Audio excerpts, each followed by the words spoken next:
Hey guys, so just so you know, a lot of the time references in this video are going to be really outdated. It doesn't really affect the content of the video, but I know that people are going to bring it up. So just pretend that this video came out in August and you're just not seeing it until now. So I got a problem. I mean, I have several problems, but relevant to this video, I have a problem with planning out all of these grand plans and schemes for Smash Brothers predictions and speculations and whatnot. And I think about it and I plan and I plan and I plan, and then a direct gets announced and there's like 24 hours and I am scrambling to make a video about it. And of course I can't edit that fast. I'm a novice at this kind of thing. So I always end up in the situation where I'm not done with the video, I'm halfway through editing it, and then the direct drops, and I'm just like, oh well, I guess I have to hope that nothing that I predicted comes true in this direct.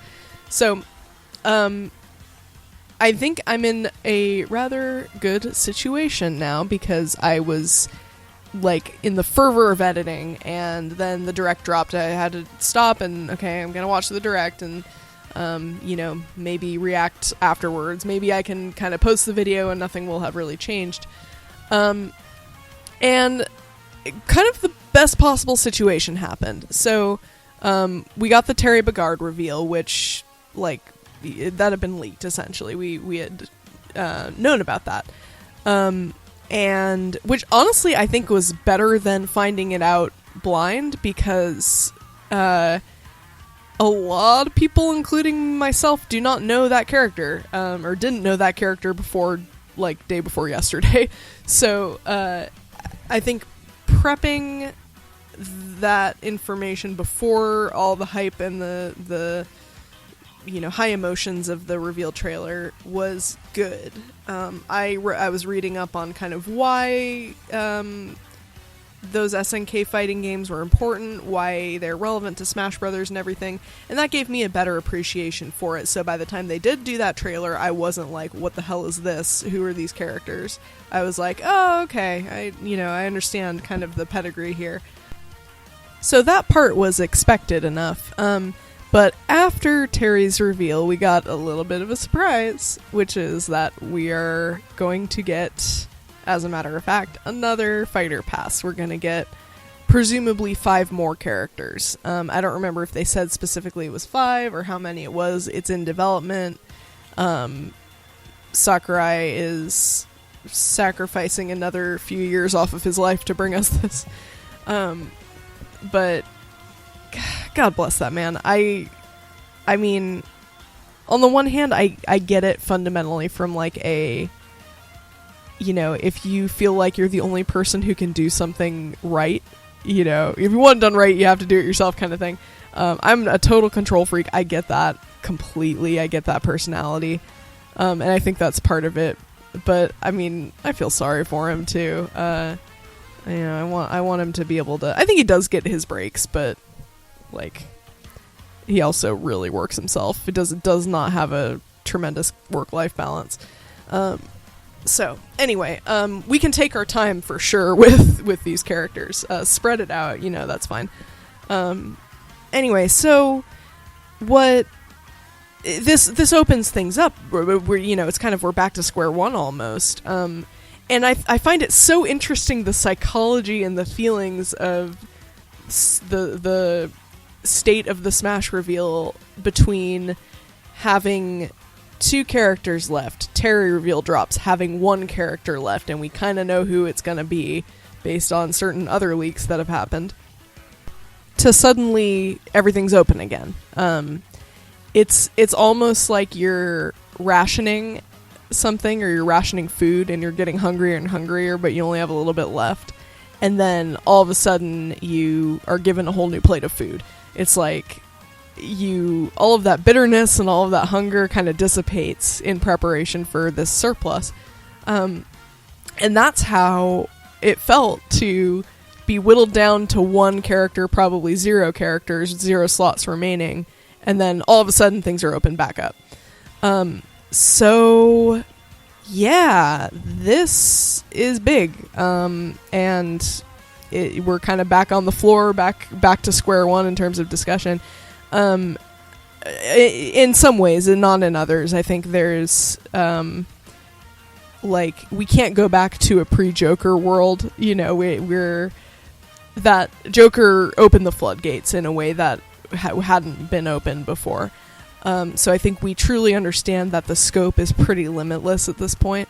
I think there are limits, and now I can go back to my massive list that I have created of every like character that anybody's brought up and kind of ranking their likelihood, which other, you know, like Source Gaming has done this kind of too, but I just it was sort of a way to help me wrap my head around some of the speculation and everything.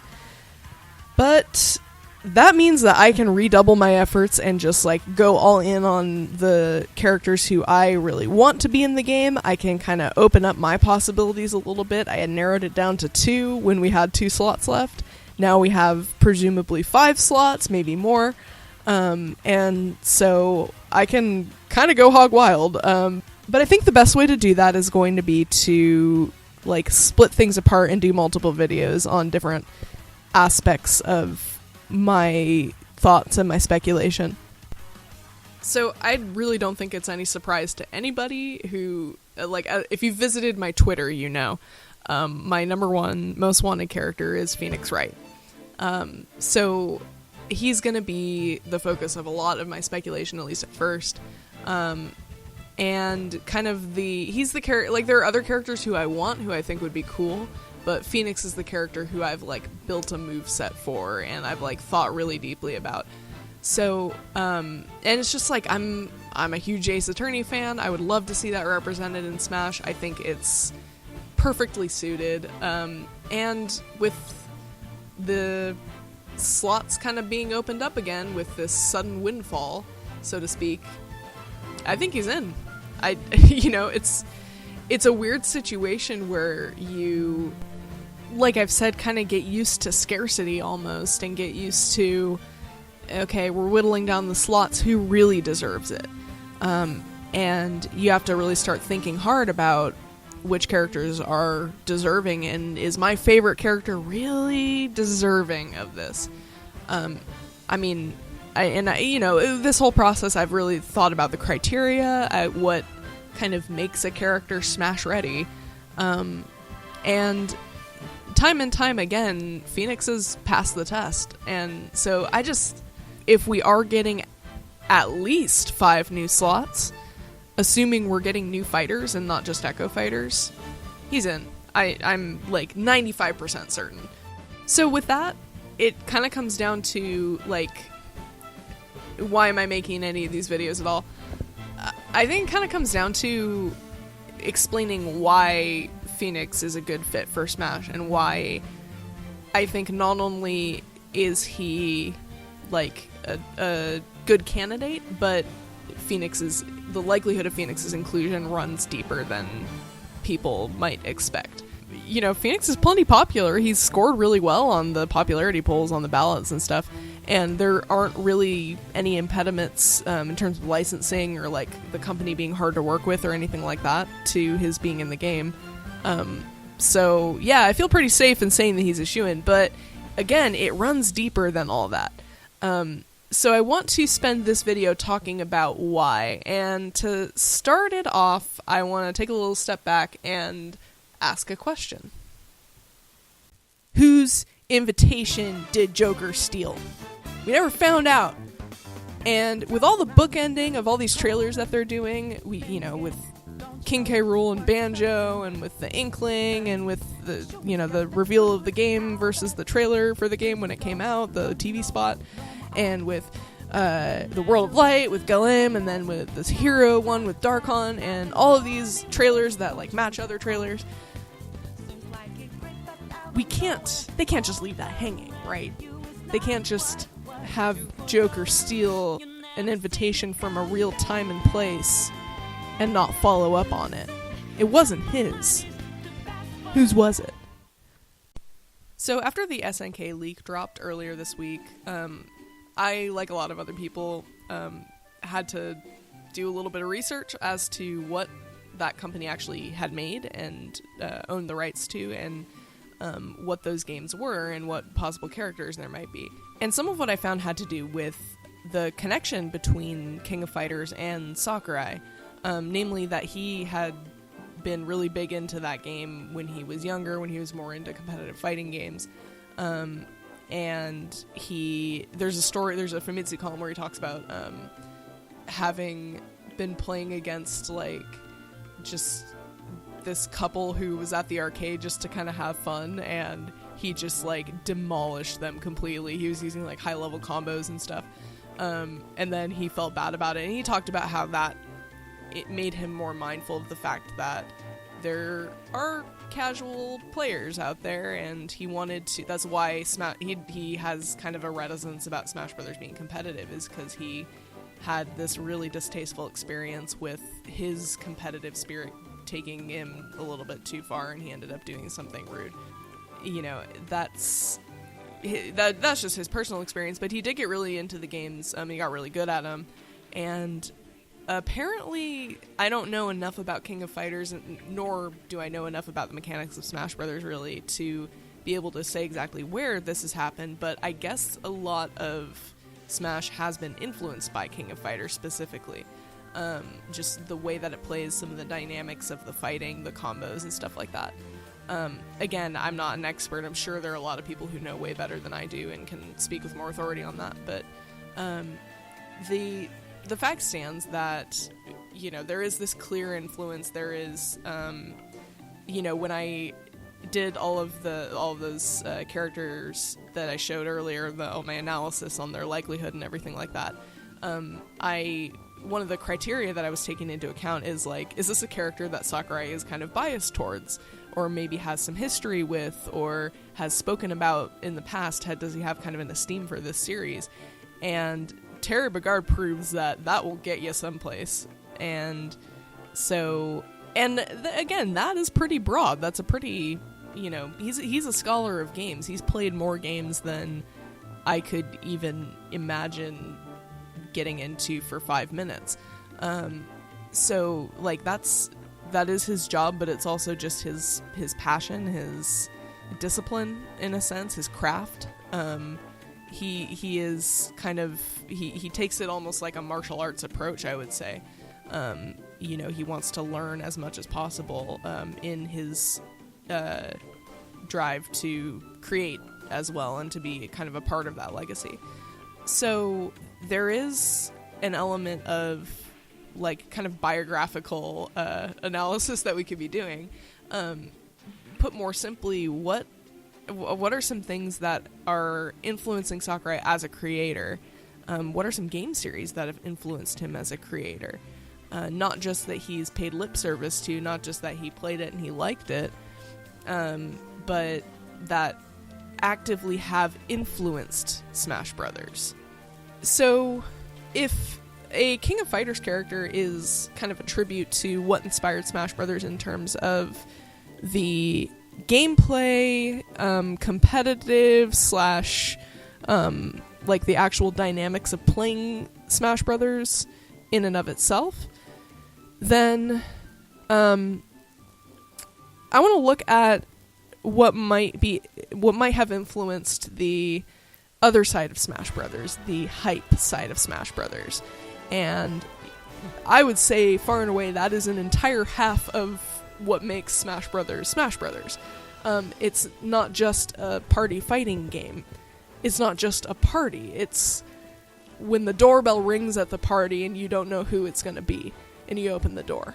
That is like a good chunk of the experience for most of us. You know, most of the way we experience Smash Brothers, and the reason why we keep talking about Smash Brothers, and the reason why we have this attachment, is because it's this huge celebration of all these characters, and we have more characters coming all the time, and we have people we really want to see. We have the characters we really want to see in the game. So what inspired that to take off as much as it did? What inspired the reveal trailer? Not any one reveal trailer, but the reveal trailer as an engine for marketing this game. and not simply marketing it, but building an emotional attachment and an emotional rapport with its audience. So let's take a step back into 2005, E3 2005. Satoru Iwata gets up on stage at the Nintendo presentation and tells everybody that there's going to be a new Smash game for this new console that they're doing. And this is a surprise to everybody, including Masahiro Sakurai. He was not told ahead of time that he was going to be making a Smash Brothers game. So Iwata had to, go up to him and get his okay, but also, tell him he was making another Smash game. I don't think Sakurai is clinically capable of saying no to things, so, he's just okay, I guess I'm doing this. And that's the position he would have been in September of 2005 when he attended the Tokyo Game Show. This is all according to a Famitsu column he wrote in October of 2005. So, Sakurai's walking around the show floor. He can't get into any of the demos. The lines are too long. So he's stuck waiting and watching footage of the new games, watching the reveal trailers of all of these new games that are coming out. And it's just a bunch of tech demos. It's just this is 2005, so everything was just graphics. And so it's every game looks like this. It's all just green and brown and lens flare and dust. And understandably, Sakurai's getting bored watching all this. Everything looks the same. Nothing has any heart to it. Nothing has any soul to it. Until a trailer pops up that is not aiming for any kind of graphical fidelity. It's essentially pixel art. And this is the trailer for what we in the West came to know as Phoenix Wright Ace Attorney. This wasn't the first Ace Attorney game in Japan. It's a port or remake of the first game for the GBA. So the trilogy had come out on GBA. This is when they were first porting it to the DS. And this is the first time that the West would get Ace Attorney. So Sakurai's already played Ace Attorney, so he recognizes these characters. But he's watching the trailer, and what this trailer is, you can still look it up and watch it, it's a court case, but it's all about the new Ace Attorney game coming out. The characters are talking about playing on a GBA versus a DS, and that's part of the minutia of the trial is determining the difference between the systems and stuff like that. And it's completely within the tone and the characterization of the games. So it has that familiarity, but it also is functioning as a trailer. It's functioning as an advertisement. And at the end, they show Emma Sky, and they show a little bit of the forensic stuff that you end up doing, which was totally new to that game. And it shows off the features of the DS. So that was really the selling point for everybody who had played the game already. So even though it wasn't an entirely new product, this trailer was still the one little spot of joy that Sakurai felt in this entire event. It wasn't the most graphically intense game that they showed. It didn't have all these amazing specs to it, but it had heart and it had character, and it successfully recreated the tone and the feel of that game to it and transitioned that into trailer form. So this was early on in the development of Smash Bros. Brawl, right? And very early on, the beginnings, the earliest stages. Because remember, Sakurai didn't know he was making the game before the beginning of the summer. This is only a few months later. So this is still early development. When we did end up getting an announcement of, the real announcement of Smash Bros. Brawl with the trailer attached, that was the birth of the Smash reveal trailer as we know it. Not necessarily the trailer for the game itself, which did reveal a bunch of characters, but that part at the end where it fades to black, we see the codec call, and we think this is a new entire game. It has nothing to do with Smash Brothers. This is just some Metal Gear Solid thing. And then we see the visual clues just before the actual reveal is made that, no, this is still Smash Brothers. And in fact, Solid Snake is going to be in the game, which in, what was this, 2006, 2007? This was just beyond the capacity of anybody's imagination at the time. We had no concept that this could even happen. That was the first Smash reveal trailer as we know it. And it stands to reason that the Smash reveal trailer, the engine of driving the hype of Smash Brothers, even after the game has been released, even after we've already bought it, it's already familiar to us, was ultimately inspired by Ace Attorney, by Phoenix Wright. So if Terry Bogard is being included as a tribute to Sakurai's days in the fighting game community and the influence that King of Fighters had on Smash Brothers in terms of gameplay, then wouldn't it make sense for Phoenix Wright to be included in the game as an homage to what influenced Smash Brothers in terms of the other side, the reveals, the trailers, the just unbridled hype that we all feel as soon as those lines cross each other and, you know, your heart starts beating and you know you're getting a reveal trailer. Wouldn't that just make sense? So this brings us back around to the original question. Whose invitation did Joker steal? So that trailer, as it was originally... They made 2 trailers, but as it was originally revealed, it was like time and place specific to the Game Awards. So there's dialogue about Joker breaking into the Game Awards, that venue, and stealing an invitation from that venue. This took place in Los Angeles in December of 2018. In October of 2018, in a certain fictional universe, there was another phantom thief running around Los Angeles and stealing priceless artifacts. I know it isn't in Los Angeles originally, it's in Japan, but just, let me have this one, please.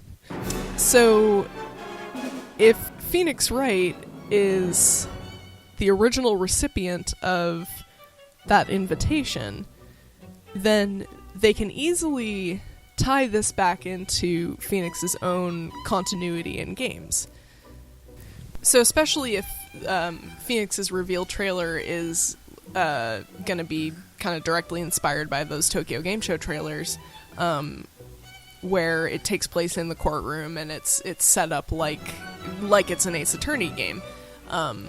And even similar to Joker's reveal, which just looked like some kind of Persona announcement, until the invitation flips over and you see the Smash logo.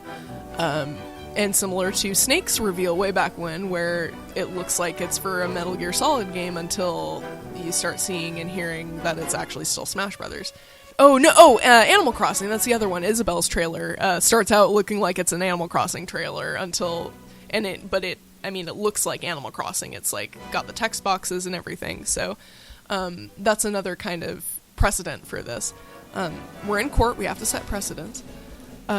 So imagine just a trailer where we see a court case and there's back and forth, and it's Phoenix and Maya and Edgeworth, and they're doing what they normally do.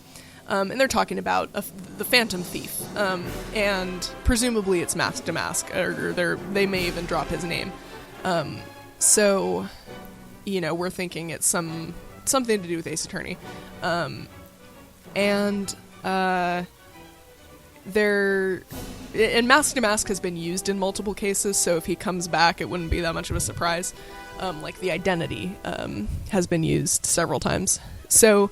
They're doing all this. They're talking about what seems like it's just a standard Ace Attorney case, and then there's little hints dropped in about what was stolen, and it's got that perfect tension of the viewer is putting the pieces together, like, just before they're revealed, you know, in the actual trailer itself. So, you know, basically it would end up with the invitation being brought in as evidence. I could see Gumshoe storming in with the invitation. He finally got it. You know, they had the wrong lead for this whole time. They thought it was Mask to Mask, and it turns out it was Joker the whole time. They finally got it back. So that would just be so fitting. It's so perfect. It fits perfectly with the timeline itself. You know, and like sharing that continuity is just such a Smash Brothers thing to do. Like, we don't have to explain the nitty-gritty details of why Persona and Ace Attorney are suddenly taking place in the same universe. They just are. All of this is in the same universe. Whatever, it doesn't matter. Kirby and Mario Kart are the same universe. Don't question it. It's Smash Brothers. Don't question it. Like, that's how Smash trailers are nowadays. It's all the same continuity, and there's a very playful, freeing kind of aspect to it.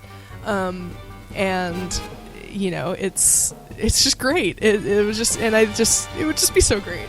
It would be so great. That's why I'm making this video, is I just want to, like, get this out there so that if this turns out to be right, it would just be like the crowning achievement of my life to have called it.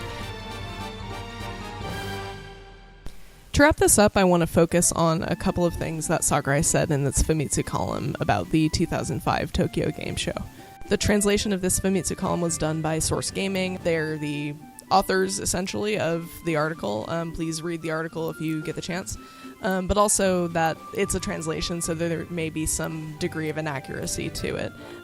It's also quite old, so bear that in mind. That's part of the point of it, why I'm bringing it up, is that it's old, but, you know, Sakurai changes his mind about things, so it just, grain of salt, that's all I'm saying. He said, "I felt like people's attention was directed only towards their favorite characters and series. Now, this is a bit of a conundrum. We live in an era where good promotional material doesn't necessarily translate to good sales. And if that holds true, then companies might need to come up with new marketing tactics to promote their games."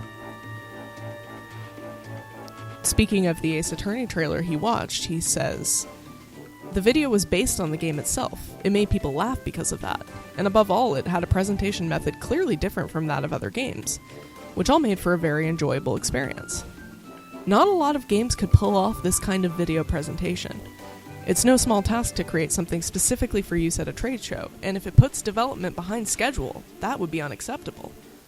However, I felt that this method of drawing the crowd's attention to their new display had a lot of value.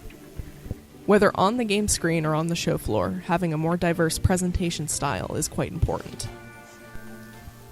It doesn't take a lot of thinking to see how this easily translated to the Smash reveal trailers we would later get.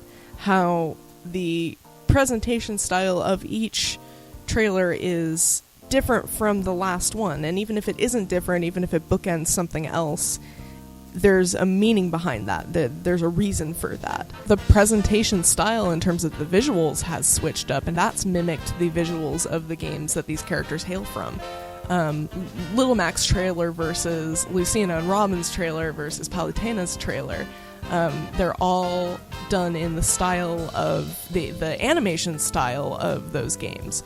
You know, that's to say nothing of the games that have mimicked the exact pixel art in terms of the Terry Bogard or the setup, the layout, like the Isabelle reveal. And we see this with the tone as well. You know, contrast something like Ridley's reveal versus K. Rool's reveal. They're both villains. They're both, you know, kind of fulfilling this rivalry with an existing Smash character, but the tone is wildly different. K. Rool's inclusion is cartoonish. It's a funny trailer. It's very exaggerated. Ridley straight up kills Mario. And of course this has the effect of getting across a sense of what this villain's about. He does not play. You know, meanwhile, K. Rool's back in the Banjo trailer just like chilling with Donkey Kong and Diddy Kong and ready to welcome his rare buddy back. And none of this feels weird. Like, that's the thing. For a while, especially during Brawl, Sakurai was still, I think, getting used to what the tone of his own series was, and I think starting to reconcile with what it meant to bring all these wildly different characters together under one roof. And because Brawl really, in a sense, takes itself way too seriously, and we see it even in the Snake reveal trailer, where, you know, it's played up like, well, if Solid Snake is in this game, we have to fit the tone of the game to make room for him. And what we started seeing in the Smash 4 reveals is just the tone of the trailer itself would shift depending on what character it was.